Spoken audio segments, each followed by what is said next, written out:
Picture a time when India was the jewel of the world, ruled by the mighty Mughal Empire, a dynasty so rich and powerful that even the thought of challenging it seemed impossible. Then came a group of foreign merchants, ordinary traders from a small island nation. They didn't arrive as conquerors. They came to trade spices, humbly asking for permission to do business in the land of kings. But little did anyone know, these traders had a hidden weapon: patience. Fast forward a few centuries, and those same merchants now ruled the very land they once bowed to. How? How could a simple trading company dismantle an empire so vast? How could they transform from guests into rulers? In 1686, the British East India Company waged war against the Mughal Empire. At that time, Aurangzeb was the ruler. This war is often seen as a major blunder. The East India Company's army was small and weak compared to the massive Mughal forces. It's no wonder the Mughals easily defeated them. The Mughals took control of the company's factories. Many of the company officials were captured. Even the company's governor had to kneel before Aurangzeb. Yet, around 300 years later, this very same East India Company, a foreign entity, came to control the entire Indian subcontinent. If you think of today's corporate giants like Apple, Google, and Facebook, the East India Company was larger and more powerful than all of them. How was this even possible? Let's break it down in today's video. The British East India Company was founded in 1600s by a group of merchants. It was a joint stock company, which means it was owned by shareholders. At the start, there were only 125 shareholders. They pooled together £70,000 as capital for the company. The initial goal of the company was to trade spices. Their plan was to go to the Spice Islands in Southeast Asia. So in 1601, the East India Company embarked on its first voyage and headed to Indonesia, where they established 2 factories. But the Spanish and Portuguese traders were already operating in Indonesia. Moreover, the Dutch traders had recently entered the region as well.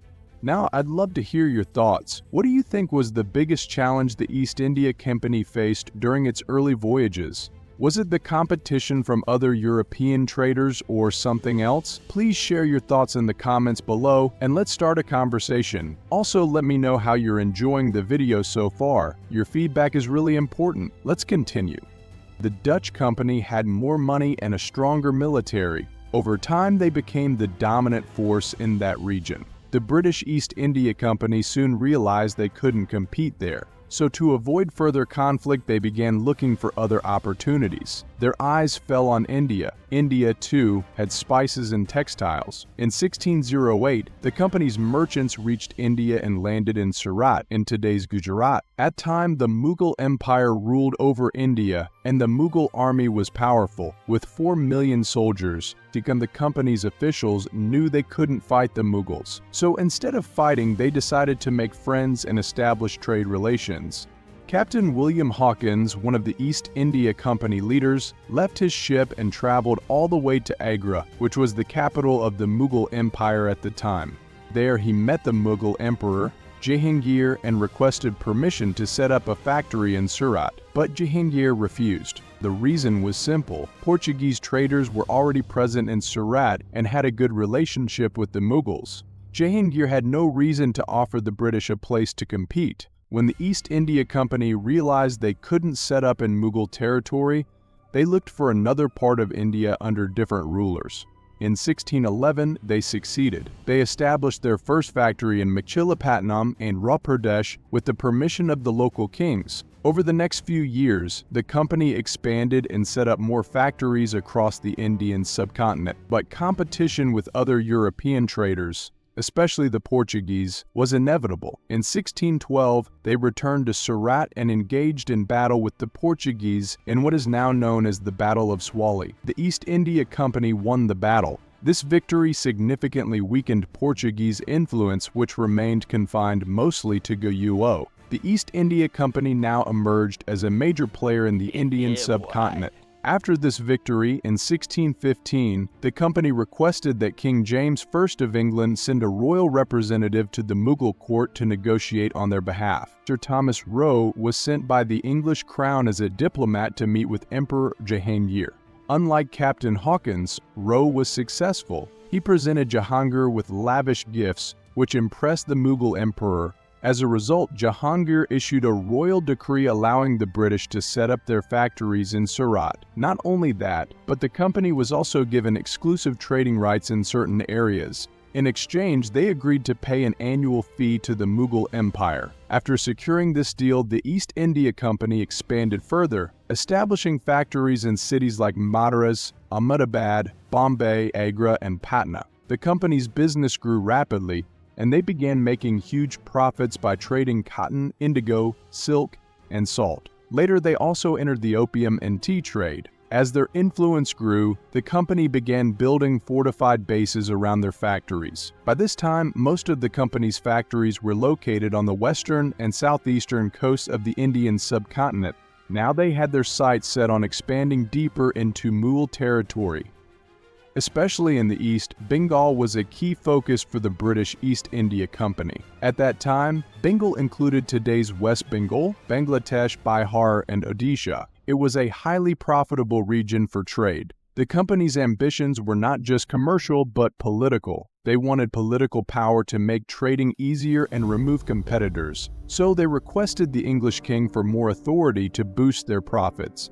In 1670, King Charles II granted the East India Company extraordinary powers. The company could acquire territories, mint its own money, and even administer civil and criminal justice in its controlled areas. Additionally, it could maintain a private army, form alliances, and wage wars if necessary. It's hard to imagine today, but back then the company operated like a mini-empire. Imagine companies like Apple or Google having their own armies and legal systems. That's the level of control the East India Company had. In 1682, the company tried to negotiate with Mughal Governor Shaista Khan in Bengal. They wanted him to issue a decree allowing them to trade freely in Bengal. At that time, the company already had a small presence there but wanted full trading rights and tax exemptions. Aurangzeb, the Mughal emperor, viewed the company's request as arrogant. The company already had many factories and now they wanted more in Bengal. Aurangzeb refused. Josiah Child, the company's governor at the time, was unhappy with Aurangzeb's decision. Empowered by the company's recent military rights, he foolishly decided to go to war with the Mughals in 1686. As expected, the company's army was no match for the Mughals. They were defeated badly and Josiah Child had to apologize to Aurangzeb. There's a famous painting of this moment where Child is seen kneeling before the emperor. Aurangzeb forgave the East India Company, but fined them 1,364 pounds, which would be equivalent to 3,183,466 pounds today. After paying the fine, the company's trading privileges were restored and their seized factories were returned. Despite the defeat, the East India Company didn't give up. They operated within the limits set by the Mughals but waited for the right opportunity to expand their grip, particularly in Bengal. Their chance came in 1707 when Aurangzeb passed away. His death marked the beginning of the Mughal Empire's decline. Power struggles broke out within the Mughal ranks as various factions fought for the throne. Regional Nawabs, kings, and landlords took advantage of the empire's weakening central control. They began asserting autonomy over their territories, gradually breaking away from Mughal authority. The Marathas, Rajputs, Jats, and Rohillas all rose as regional powers.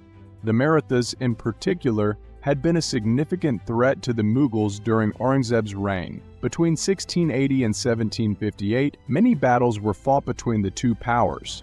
After Aurangzeb's death, the Marathas swiftly expanded their influence northward, defeating the Mughal forces. Meanwhile, the Mughal Empire faced external threats. In 1739, Nadir Shah of Persia invaded India, looted the treasury, and left with vast riches, including the famed Kohinoor diamond. A few years later, Ahmad Shah Durrani, The Afghan ruler attacked Mughal territories again. The Mughal forces, along with the Rajputs and Sikhs, managed to repel Durrani, but the constant wars took a severe toll on the empire's finances. Regional governors stopped sending revenue to the central Mughal government, and India fragmented into smaller, semi-independent regions. During this period of Mughal decline, the East India Company focused on strengthening itself. It invested in new technology, built more factories, and expanded its private army by recruiting both British and local Indian soldiers known as sepoys.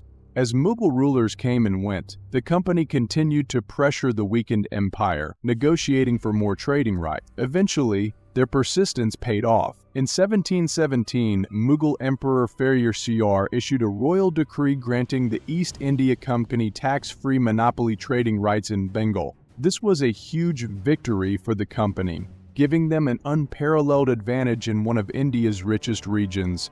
By strategically expanding their influence, manipulating local politics, and building military strength, the East India Company laid the foundation for its eventual control over the entire Indian subcontinent. Not only this, but the East India Company also gained the power to issue a Dastak. This was a special trade permit that allowed the company to waive all customs and transit duties on their goods. For the East India Company, this was a significant victory. Not only did they gain permission to establish factories in Bengal, but they also used the Dastak system for personal gain. This permit meant they didn't have to pay any taxes. As a result, the revenue that was supposed to go to the Mughal Empire from Bengal started to dry up, worsening the Mughal Empire's financial problems. A few months later, in 1717, Murshid Quli Khan, the former Mughal governor of Bengal, declared his independence from the Mughal Empire. He proclaimed himself the Nawab of Bengal and took control of the region.